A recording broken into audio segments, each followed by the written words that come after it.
manifestações mediúnicas incomuns de efeitos físicos. Importante a gente não adentrar de cara nesse tema. Nós gostaríamos de colocar alguns conceitos primeiro para a gente poder chegar lá com mais conforto, para entender o que acontece nesse tipo de efeito. Que a leitura inicial foi muito bem escolhida, né? Questão dos sinais, né? Ficarmos preocupados com as coisas espetaculares, os fenômenos do espiritismo, quando na verdade o nosso viés tem que ser o ensino moral. Mas essas coisas acontecem e aconteceram em abundância no passado. Então nós precisamos entender por que foi assim, como que é esse processo. Primeiramente, nós sabemos que nós temos que trabalhar dois conceitos que são colocados praticamente sobre a mesa em qualquer tema de um ciclo de estudos sobre mediunidade, que é médium e mediunidade. Então, o médium, um instrumento humano do qual os espíritos se servem, os espíritos desencarnados, para se comunicarem. E a mediunidade, falando, né, naturalmente, rapidamente, essa faculdade psíquica que é inerente ao ser humano e se manifesta em diferentes graus e tipos. Isso que é importante para nós. Como instrumento de melhoria do ser humano, entre os diversos recursos que Deus disponibiliza, a mediunidade ela pode se desenvolver gradualmente ao longo das reencarnações sucessivas e até mesmo durante uma reencarnação ela pode surgir e se intensificar. Há sempre um princípio divino por detrás, um objetivo, uma missão com isso, né? E pode realmente assumir um compromisso reencarnatório previsto no planejamento da nossa vida antes de nós reencarnarmos. E uma outra coisa que é importante a gente ressaltar é que não existe um tipo de mediunidade que é mais importante que outro. Seria a mesma coisa que nós dizermos que quem tem olho azul é mais importante do que quem tem olho verde ou olho castanho. A mediunidade ela é um atributo do espírito e do corpo físico. Então, como dissemos, é um recurso que Deus coloca à nossa disposição em maior ou menor grau para que a gente trabalhe esse recurso visando propósitos divinos, propósitos elevados.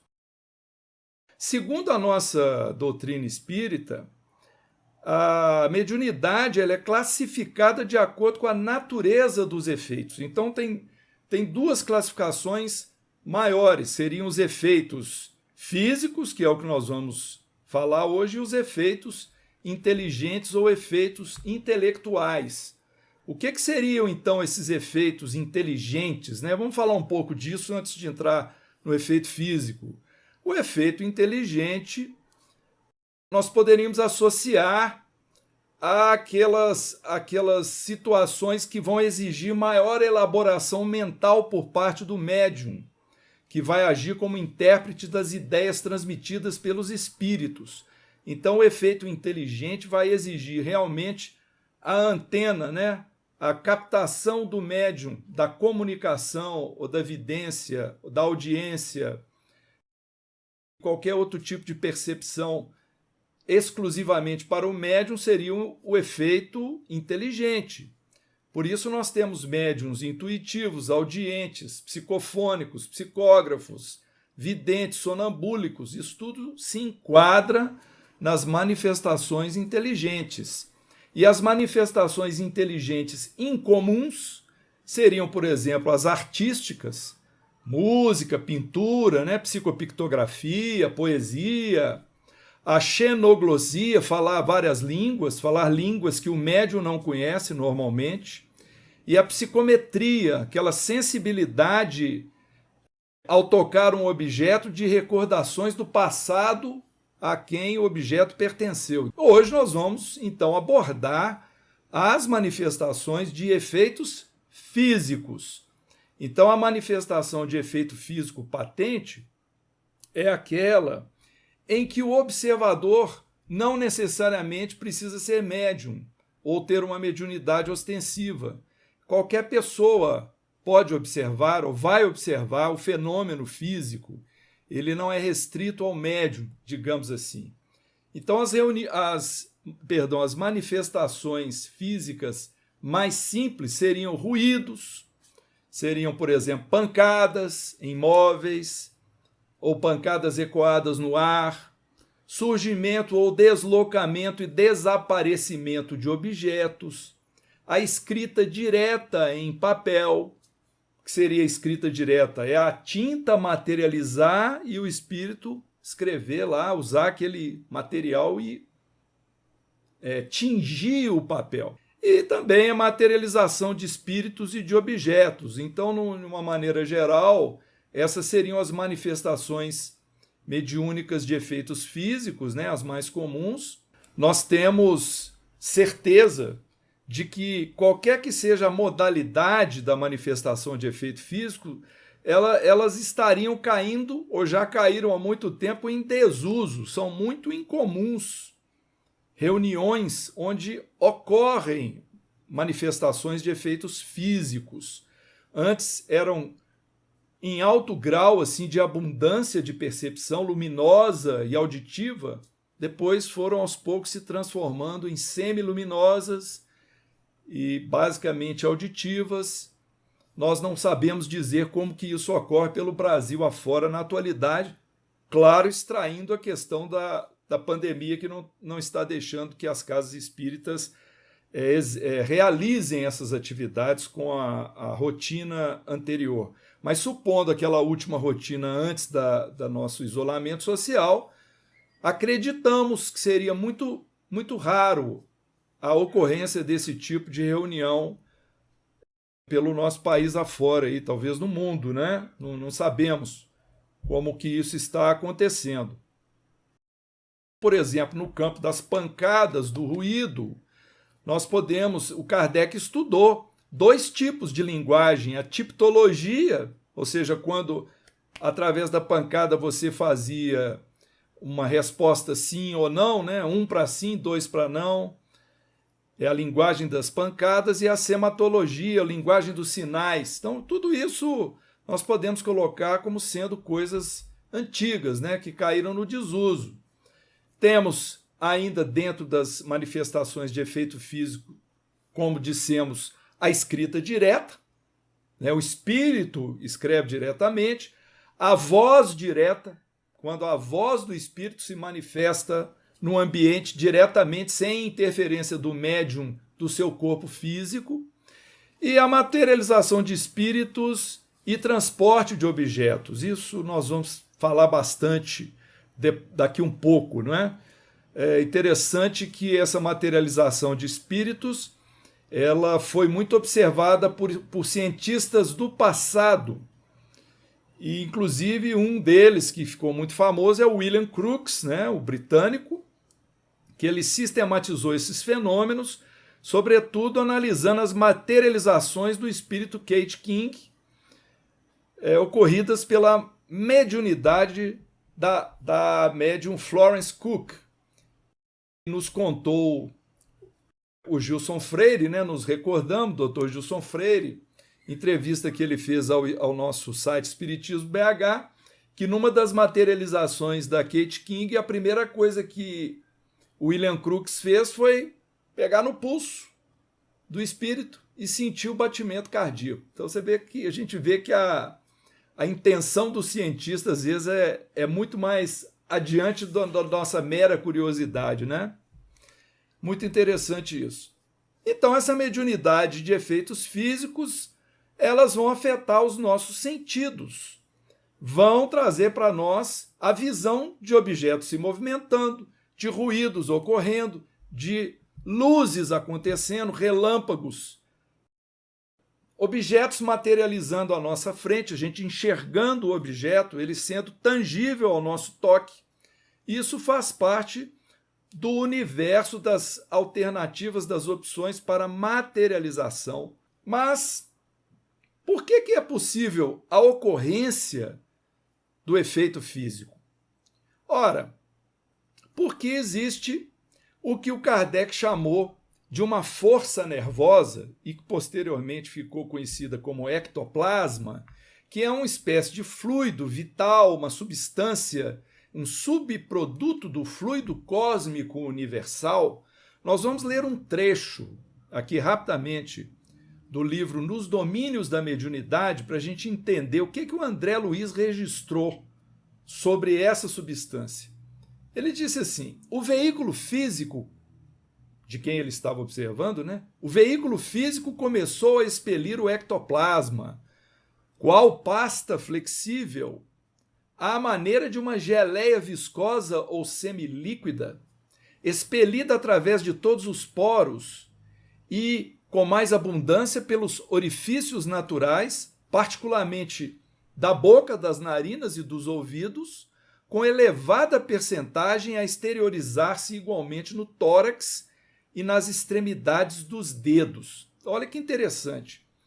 O André Luiz registrou essa observação sobre a característica dessa substância ectoplasma, de ser uma geleia viscosa, né, uma espécie de um marshmallow ali, né, um leite, uma gelatina, e que ela era expelida por todos os poros do médium, mas com maior abundância pelos orifícios naturais, boca, nariz, ouvidos, né, a orelha aqui, e também pelo tórax, extremidade dos dedos, um fenômeno que foi observado à época dessa psicografia do André Luiz, né, ditando por Chico Xavier no livro Os Domínios da Mediunidade, mas que foi confirmada também nas reuniões de efeitos físicos que ocorreram nos anos 50, né, 48 até 50 e poucos, até meados, né, dos anos 1950,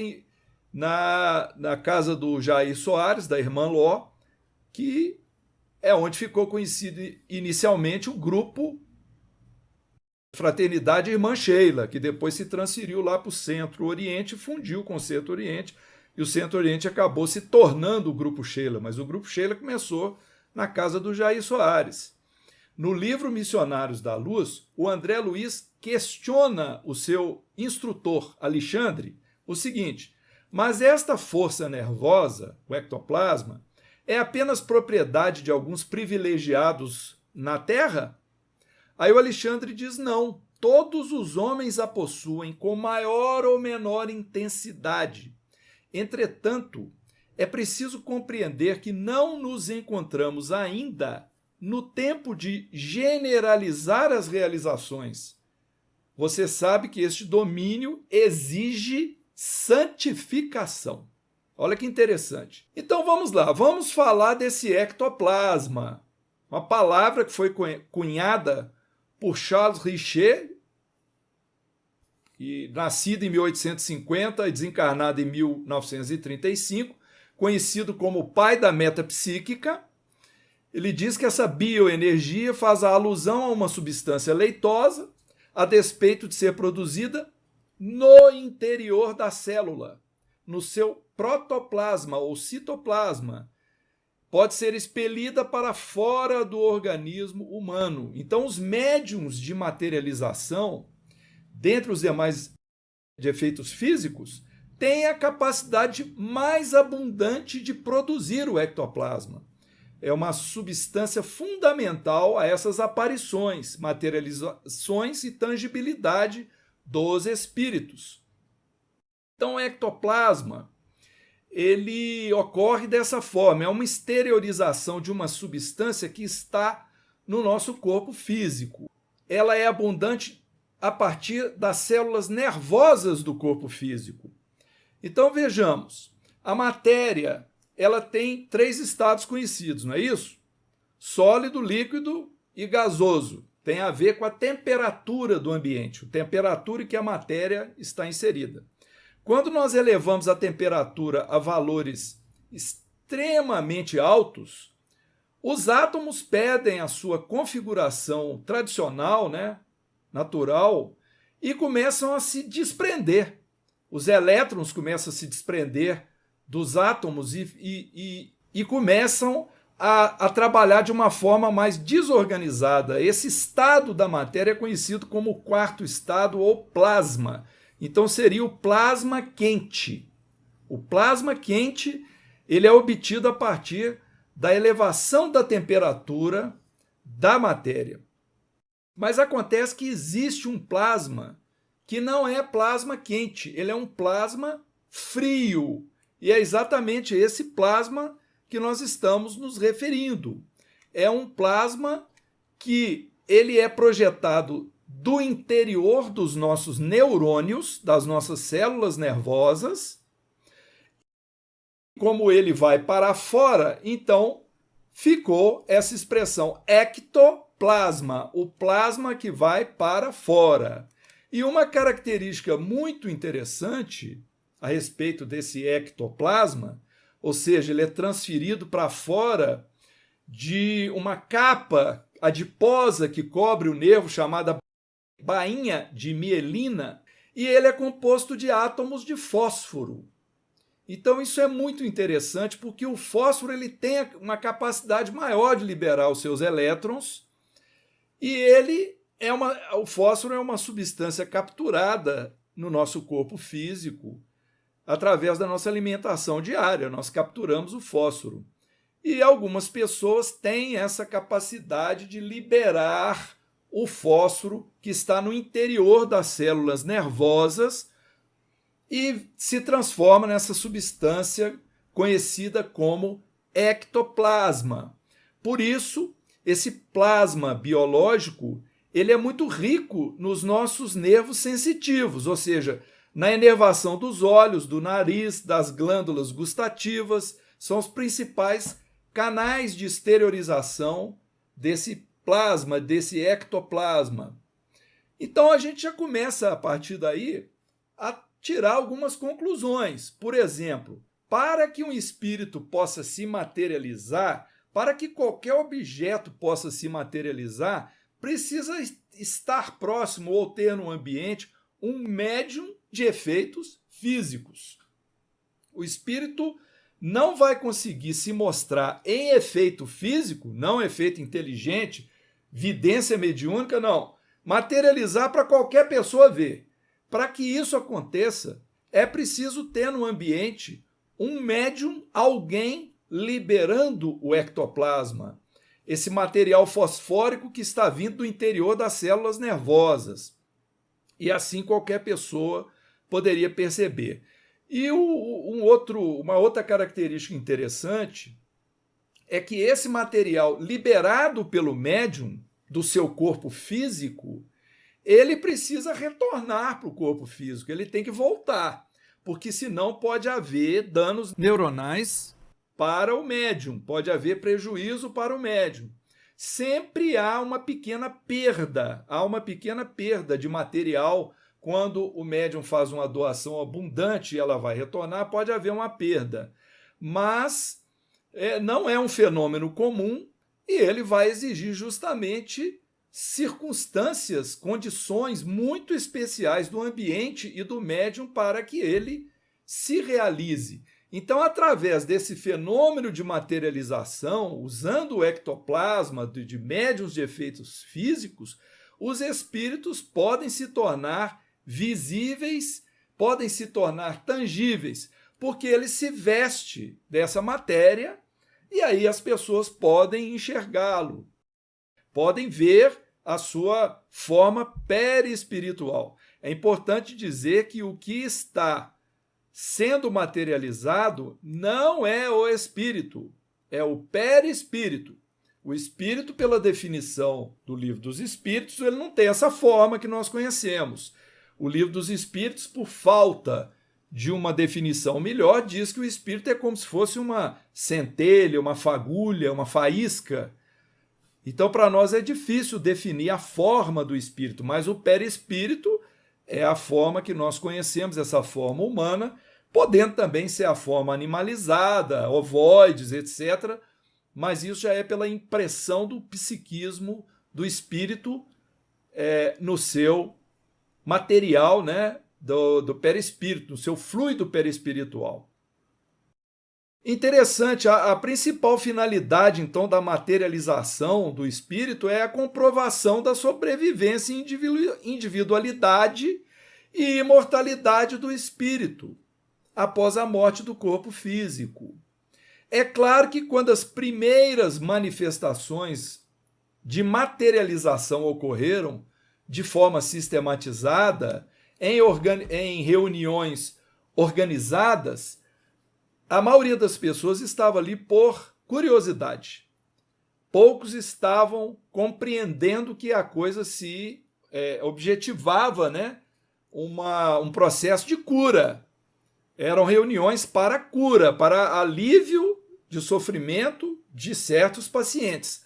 Mas os espíritos estavam promovendo essas materializações com abundância, porque haviam médiuns de grande doação ectoplasmática, como foi o Fábio Machado, o Peixotinho e o próprio Enio Wendling, que nós vamos falar a parte aí daqui um pouquinho, vamos falar bastante sobre a questão do Enio.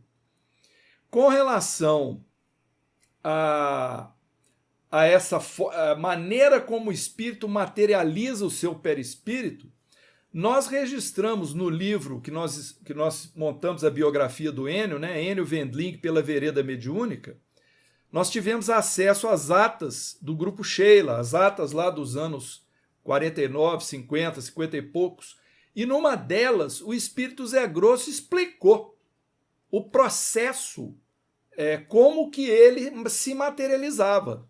Eu vou ler aqui o parágrafo, que é muito interessante, mas isso está lá no livro, tá? Explicações do Zé Grosso sobre o processo de materialização.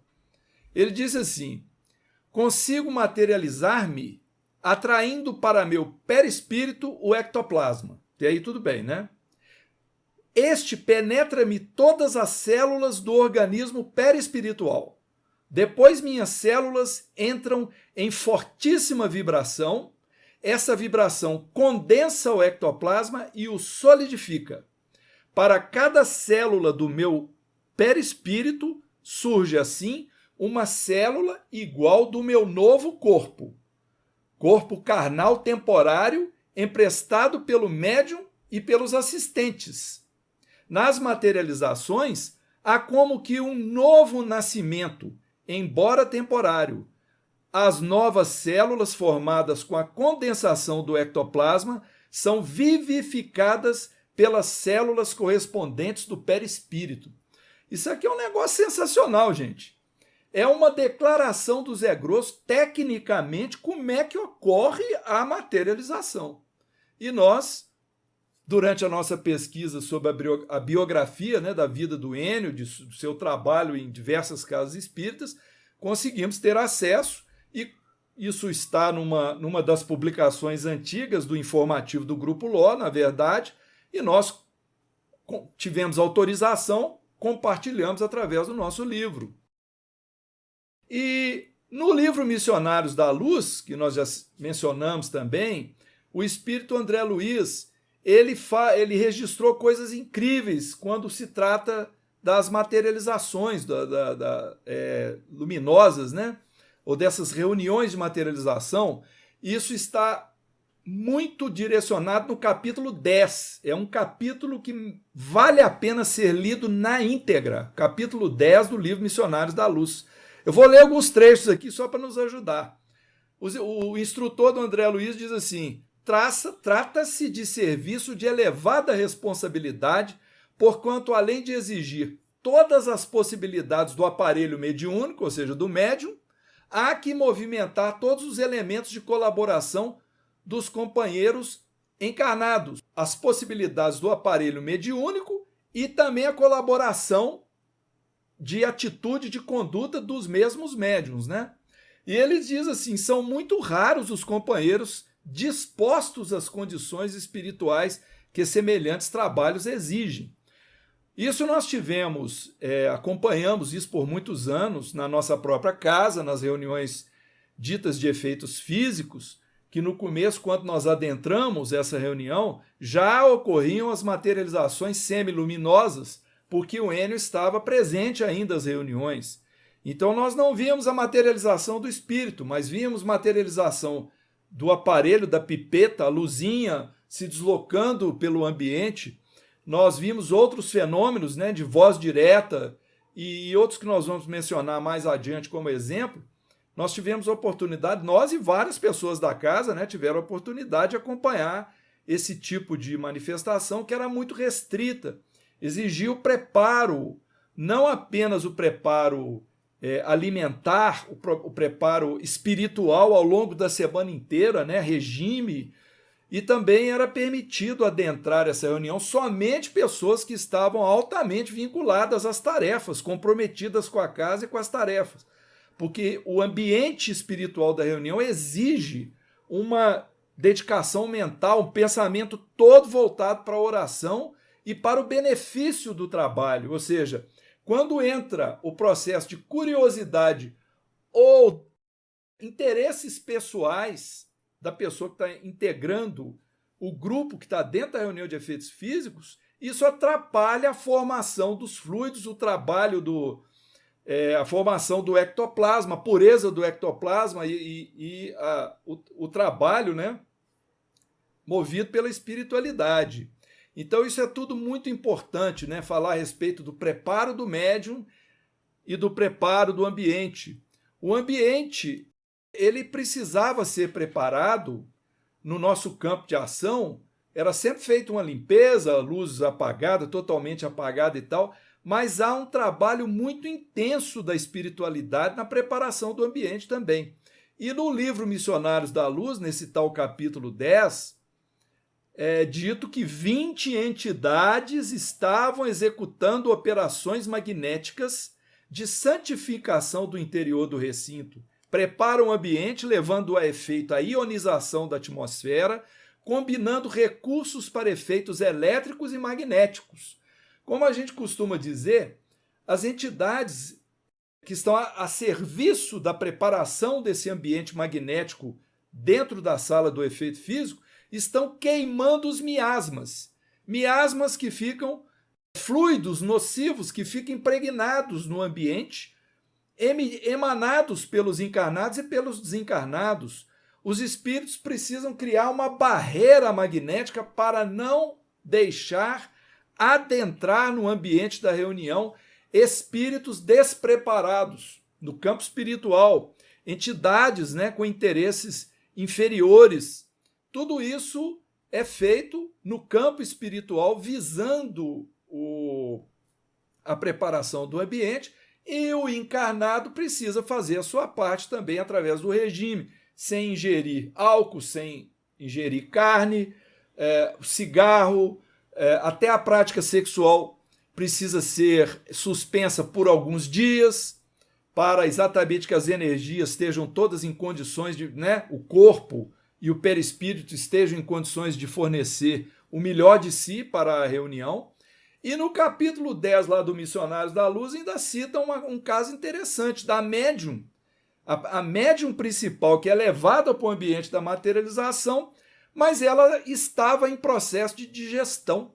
Então os espíritos dão uma espécie de passe nela para acelerar o metabolismo, para que a digestão dela fosse feita mais rapidamente. Porque se você estiver num processo digestivo durante a reunião, você também vai ter dificuldade de emanar o ectoplasma, né? E a gente sabe muito bem, né? Não precisa de tanto. Nós, quando ingerimos alimentos pesados, nós temos dificuldade de concentrar, por exemplo, para fazer oração. Ninguém come uma feijoada completa e ajoelha e sai orando do mesmo jeito que faz quando está em jejum. Nós temos essa experiência, a gente conhece isso, né? E esse capítulo também mostra a presença de um irmão que estava com bastante ingestão alcoólica e que os espíritos tiveram de deslocar vários servidores do campo deles para isolar essa pessoa.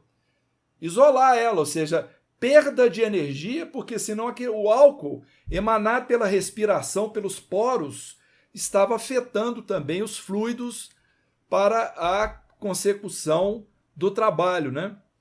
Nós encontramos também nas atas das reuniões de efeitos físicos dos anos 50, isso ficou registrado também no livro do Enio, o Zé Grosso explicando que a partir de um determinado momento não ia dar pé mais abrir a reunião para qualquer um, porque no começo teve muito isso, muitas pessoas iam despreparadas, iam apenas com curiosidade, com interesses pessoais.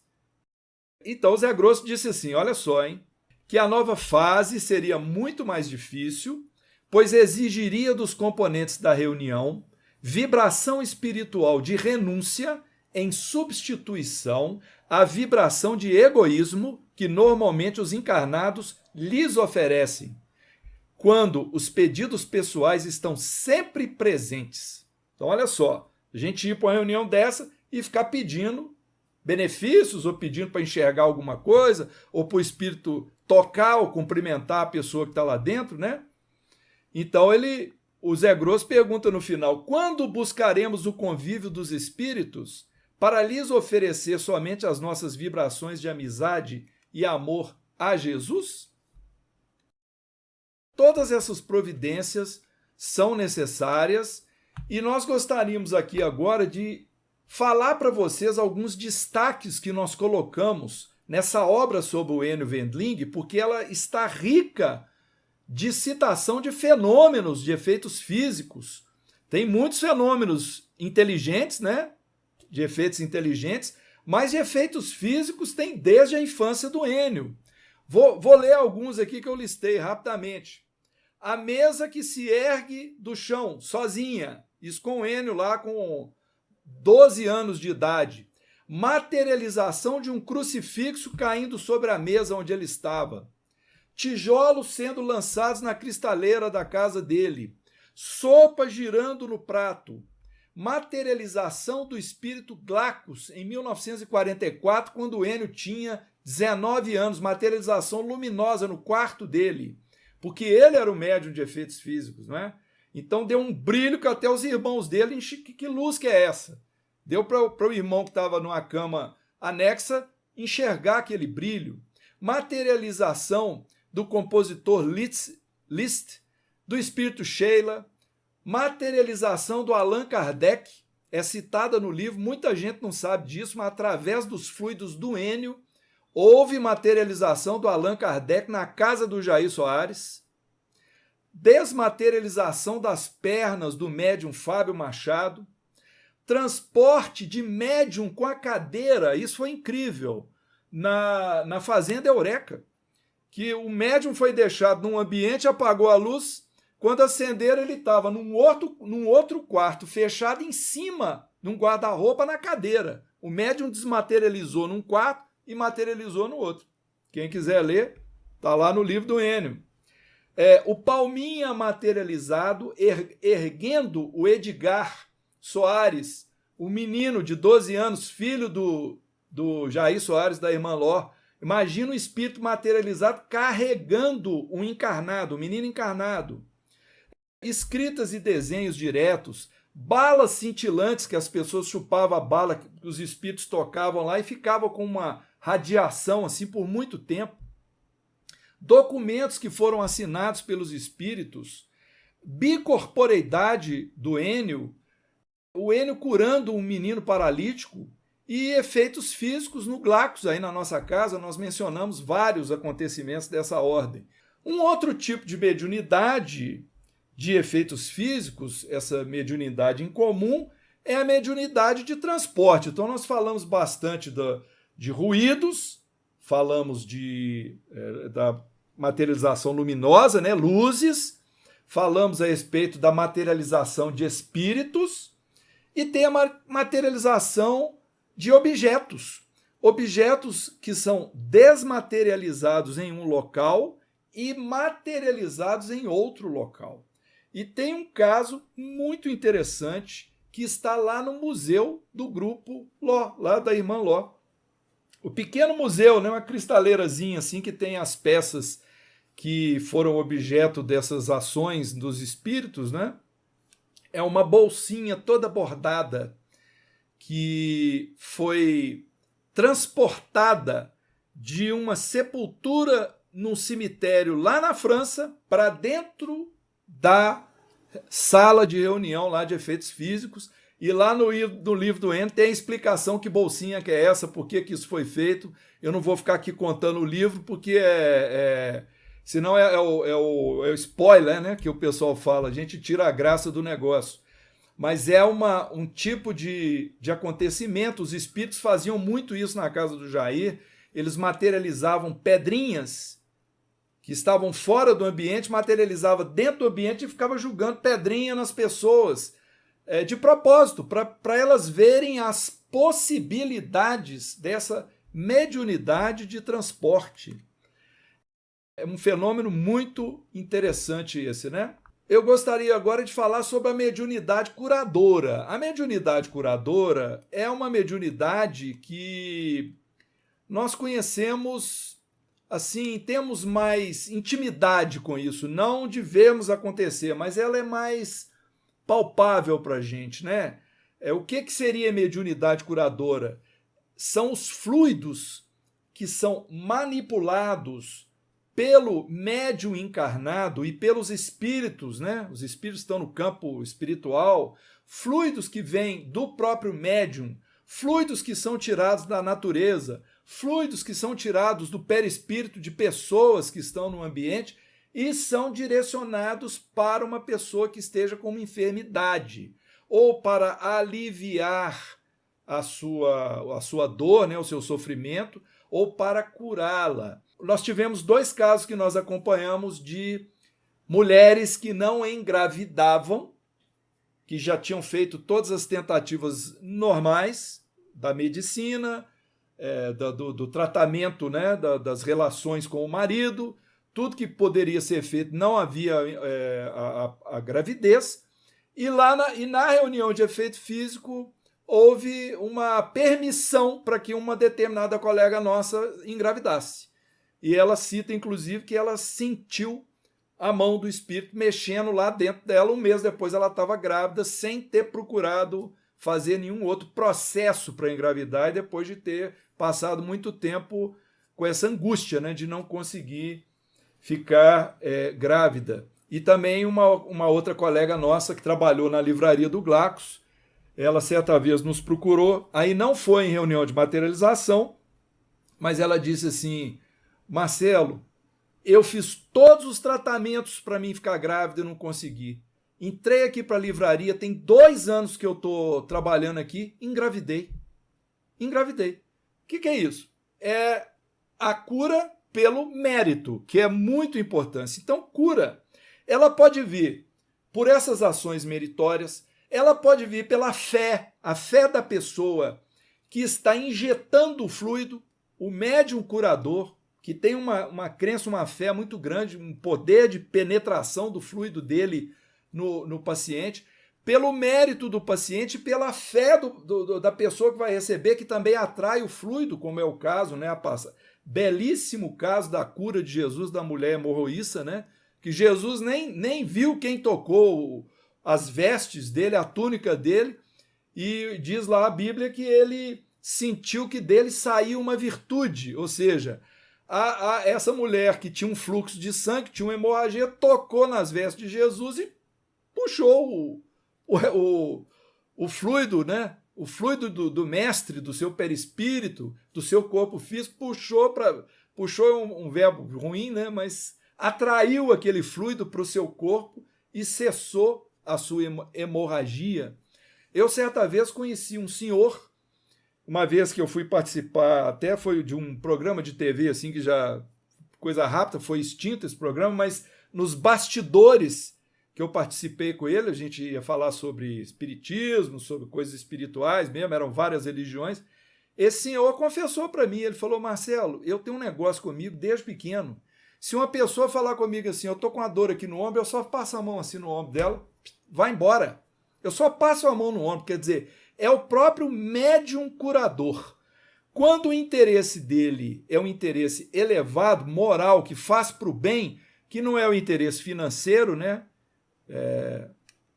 Dai gratuitamente o que gratuitamente recebestes, né? Essa é a orientação de Jesus para nós. Então ela consegue esses prodígios, vamos dizer assim, quando as pessoas que vão receber têm mérito e permissão para que isso aconteça. E ainda no campo da mediunidade curadora, nós temos as famosas cirurgias espirituais, né? Que exigem grandes movimentações de fluidos ectoplasmáticos. Nós acreditamos que essa que da irmã nossa do Glacos, da gravidez lá, que certamente foi isso. Foi uma mobilização de fluidos para poder ajudá-la, né, a se recuperar. Isso é apenas uma citação nossa, tem vários casos a respeito desse tipo de ação, né?